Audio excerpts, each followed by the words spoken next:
Let's go. It always does a little voice. It I freaks just me wish out. you would be less robotic. Right? You know, it feels just very like, okay, It's aggressive. off-putting. Yeah. All right. Hey guys, welcome back to another episode of The Songs That Save Me. Today we have singer-songwriter Jessie Frye with us. Hello. So happy to have you. I'm happy to be. So, yes. So tell us about the song that saved you. Well, I want to talk about Secret Heart because that's the newest single I've put out for the new album. The new album is called Otherworld, and Secret Heart is the first single that I'm releasing to promote the record, which is it was kind of scary because the record has been, in my possession so long, and I've been working on it for, I guess, almost 4 years. Yeah, last one you put out was 4 years ago, right? Yeah, well, 2020? 2020 was Kiss Me in the Rain, July 2020. So it took me a long time to start feeling like I could write again Mm. after Kiss Me. I think because I just didn't expect it to do what it did, and I had a little bit of imposter syndrome afterwards. Ah, that's so Like, interesting. yeah, yeah. I mean, a lot of it's probably self-inflicted, because Mhm. I care a lot about the art that I make. Maybe to my detriment sometimes. It might slow down my process, because I put so much of my self into it, and I think there was just a little bit of imposter syndrome, wondering if I could live up to Kiss Me in the Rain. And I know I'm not unique in that. I know every artist kind of goes through Mhm. a little bit of that, but you have to eventually just talk yourself down and get back to reality. But Secret Heart was one of the first songs I wrote for Otherworld. Mhm. And it's really interesting looking back on it because I wrote it during the pandemic. Oh, okay. Yeah. So most of Otherworld was written during the pandemic. Nice. Okay. Yeah. I feel like I'm a little late on my pandemic record. They're You know still what coming. They're I'm still talking about? funneling out. Yeah, I feel like a lot of artists like did their pandemic record already. I'm like, I'm still Yeah. like running towards the finish line. Um, but I was really isolated during the pandemic. I took it Mm. really seriously being a singer and not knowing what the hell was going on. You Yeah. know, we didn't have the vaccines for a while. And as a singer, for me, COVID meant something a little bit different to my livelihood in terms Hmm. of, if my lungs experienced any kind of scarring or if I ended up with like a limited lung capacity from Oh, I having. didn't even consider that. Wow. Yeah, yeah, yeah, right, exactly. And I had a difficult time like kind of conveying that to my peers is that like, oh, Hmm. this is really different for like serious singers. Yeah. Because if I get this before there's a vaccine, there is a chance I could be toast vocally. Yeah. Yeah. Wow. So I isolated really seriously. Which of course is going to drive you a little nuts. Hmm. I think we all went nuts. Did you go a little bit crazy? I did. It was weird though, because like the first couple weeks, I was like, you know what, this is kind of cool. I was like doing yoga and stuff and working out and having fun. Then I was like, oh my God, this is not ending anytime soon. And then I was like, help me. Yeah, I went through it as a roller coaster, like love, hate. Hmm. And then at some point, I just kind of went off into my own world. Mm. And that's how I started writing Otherworld. Um, I started to revisit things that I really loved that I had time to revisit because life had slowed down so much. Yeah. You know, I've always been an avid reader. I mean, I've always been a bookworm, but particularly during the pandemic, I got obsessed with fantasy fiction. Hmm. I revisited some of my favorite fantasy films, got into some fairy tales. got really into Irish mythology. I've always loved Ireland, but again, having the time to really deep dive, Yeah.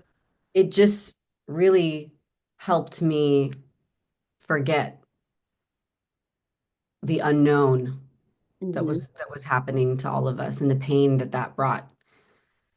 The first time that I was forced to like stop the music hustle was in a sense during the pandemic. Yeah. So you kind of didn't know And what to do with yourself, right? I had like some serious existential crisis Hmm. going on and self-reflection that was on a similar level of what I went through when I lost my father. Ooh. Yeah, it was really unexpected. And I think that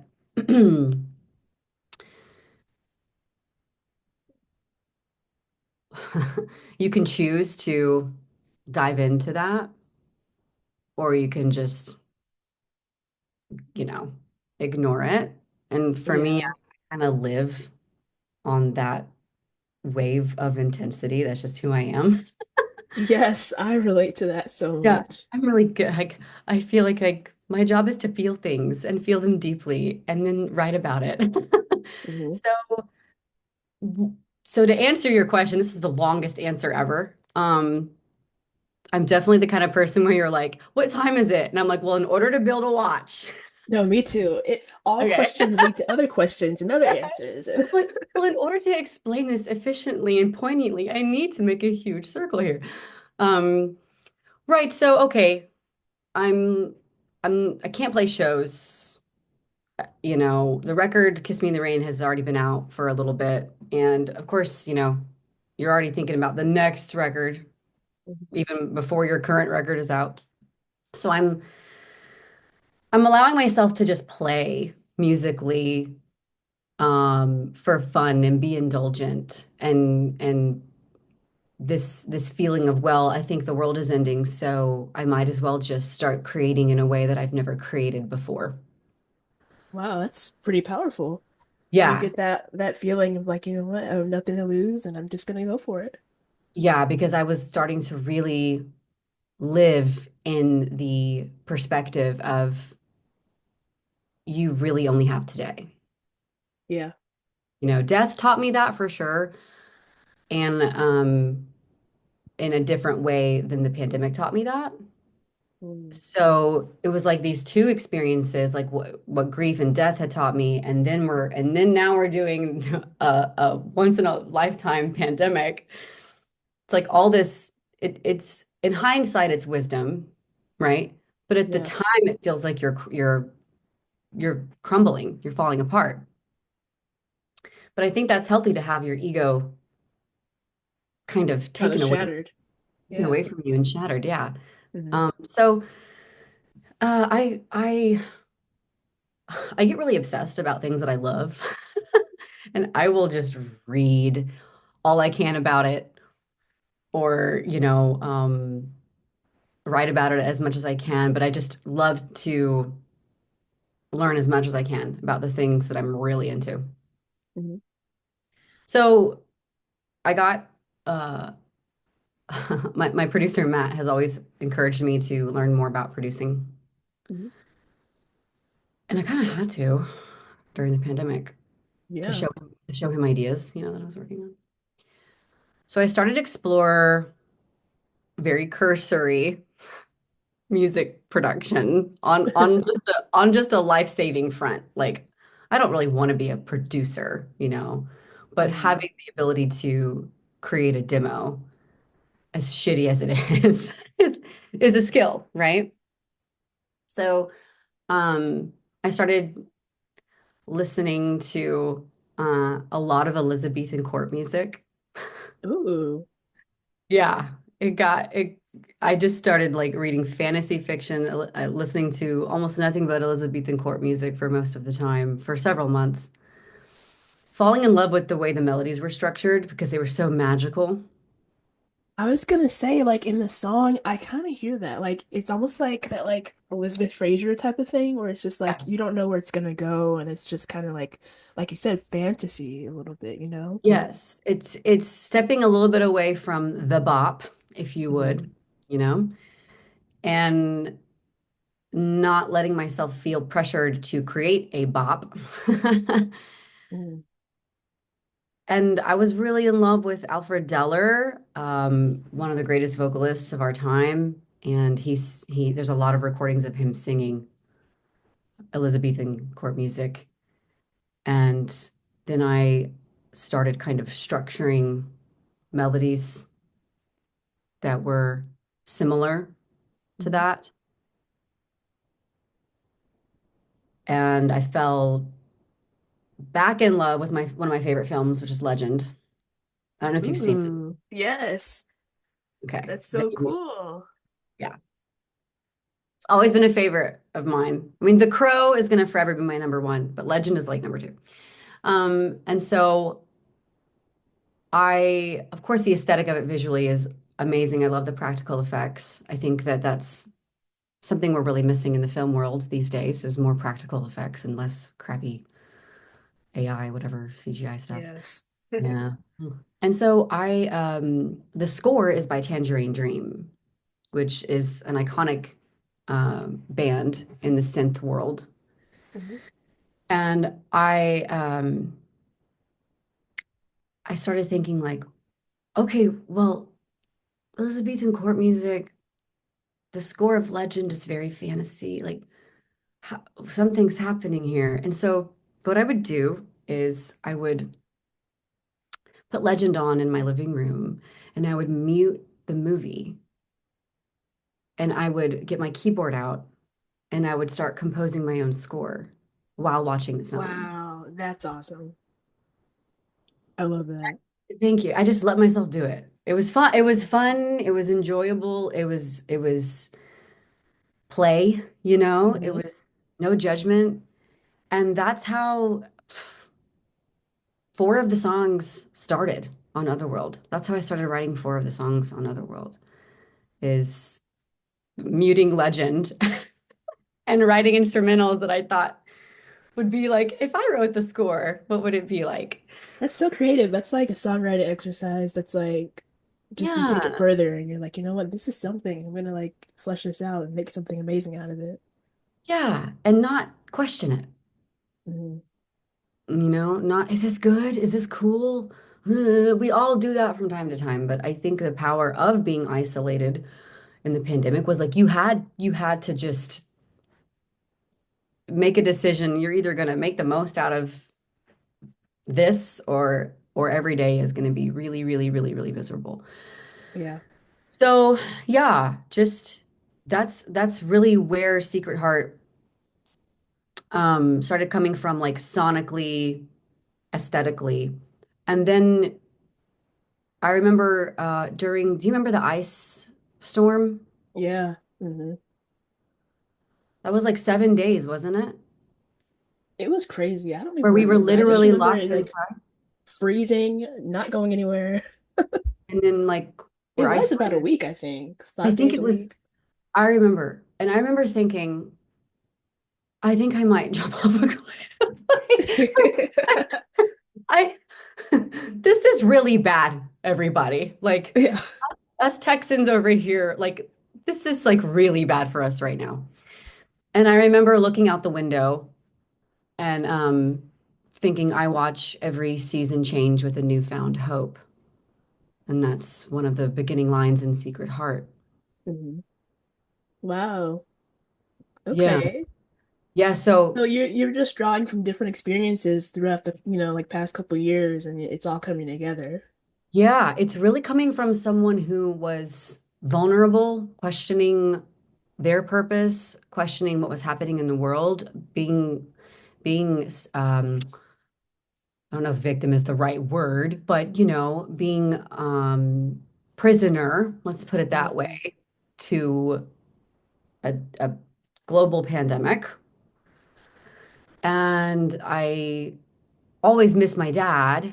And of course, you're gonna life reflections cause, I mean, at least for me, I go into a rabbit hole with that. I'm very self-aware, so I like to kind of Especially when you have like no time but to just think, you know? oh, how? Yeah.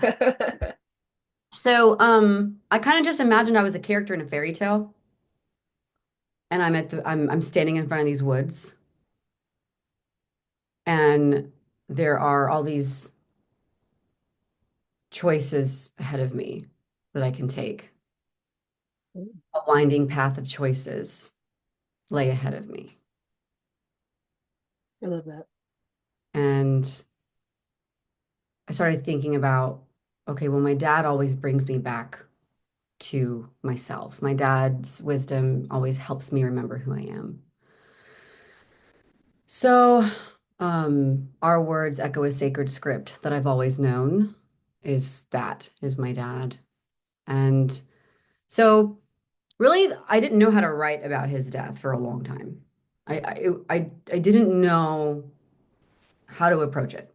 It's come in certain ways, but I've never fully felt, I don't know if the word is comfortable. I've just never fully felt like I was ready maybe to. Yeah. I know what you mean. It's kind of like you're like, man, like this is such a heavy thing, and it's like maybe tell me if I'm wrong, you might feel like, is this representing it well enough or Yes. Also, it was such a dark, heavy thing, like you said, that unfortunately, there's a part of me that does go, are people gonna want to like really know? Are they gonna want to hear this? mm, Because I feel like, look, I love my listeners. I'm so appreciative of them. But I also feel like any artist kind of gets stereotyped into like a, for me, sometimes I feel like it's the girl next door, you know, which is funny because if you know me, I'm furthest from that. So it's like, Fantasy was a really deep song, but it was also, it had this romantic allure to it. So it's maybe a little bit more pleasant to digest, you know? mm, yeah. Death is a whole other thing.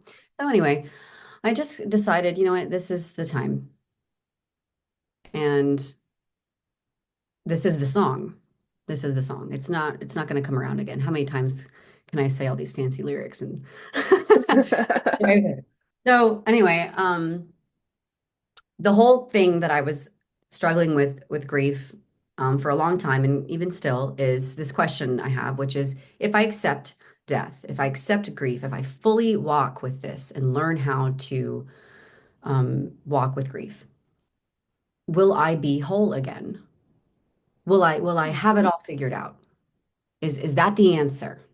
Instead of wrestling with it, if I just accept it, and then what does that even mean? How is that even going to change the pain, right? So the chorus is a conversation partly with my father and then partly with death.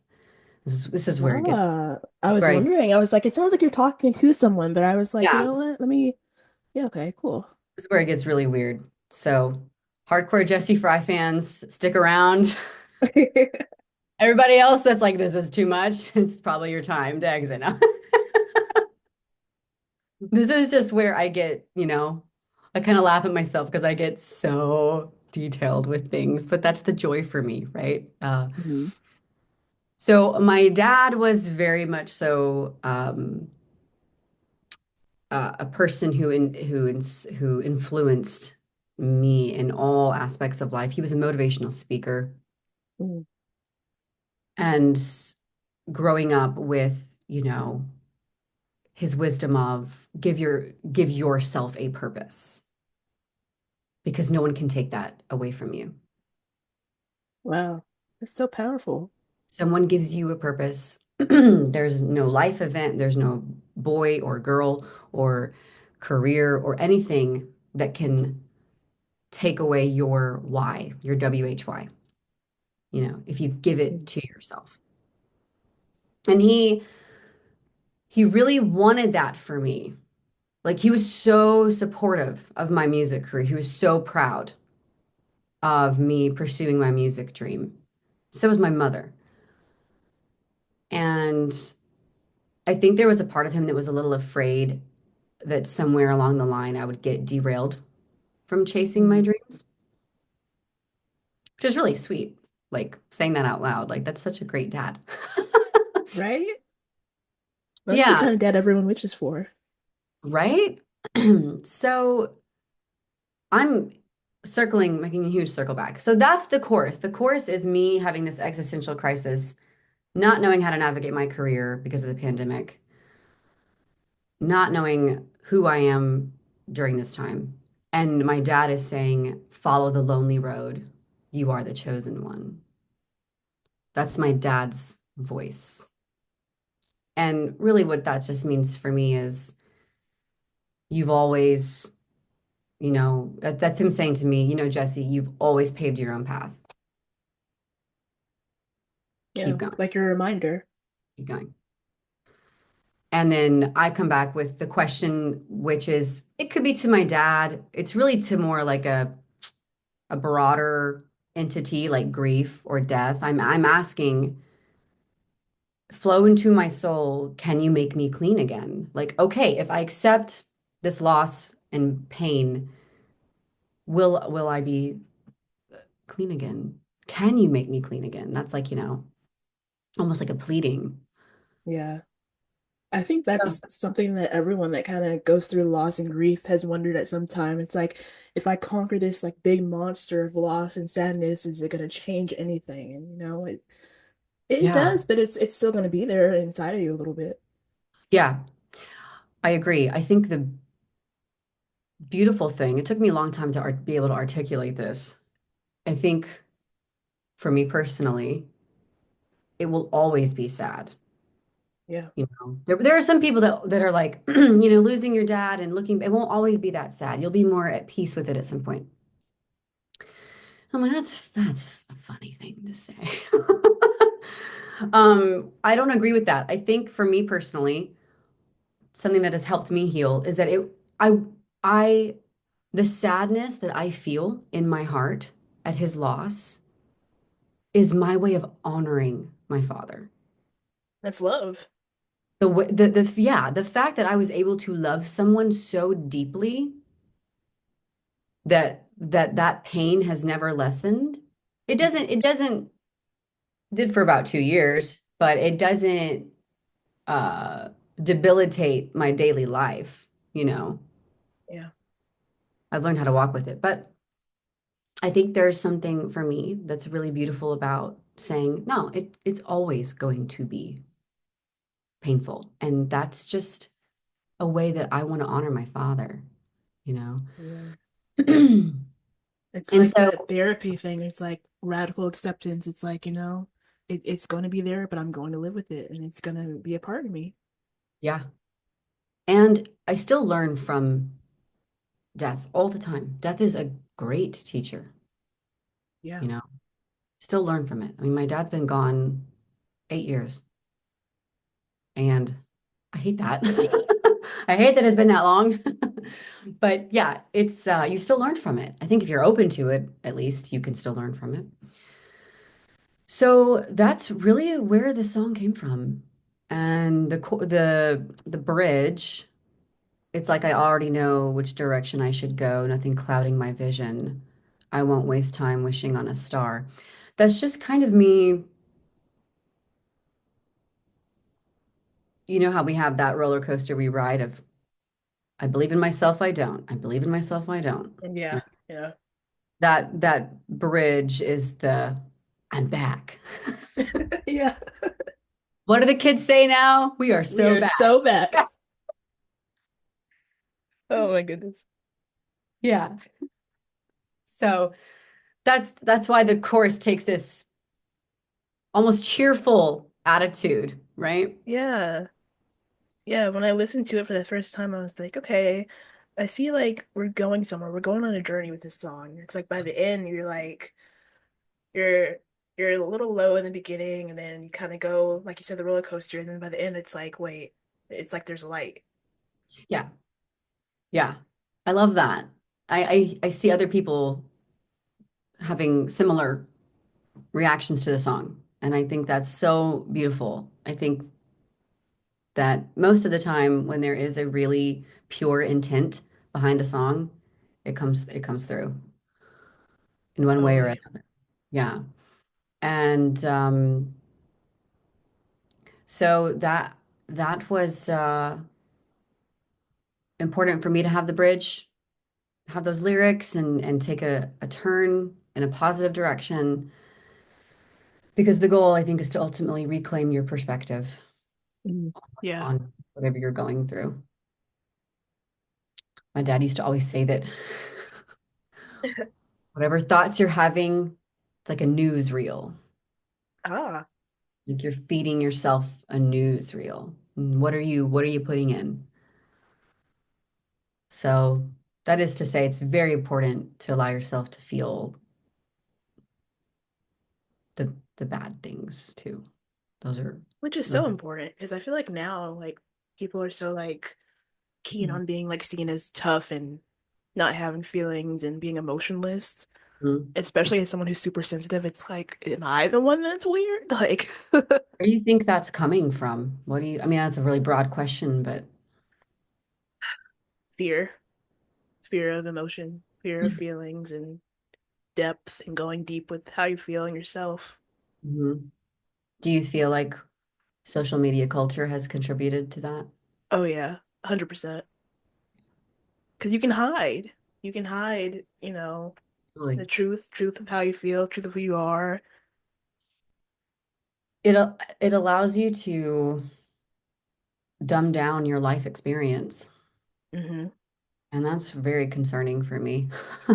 Yeah, it's scary. Very scary.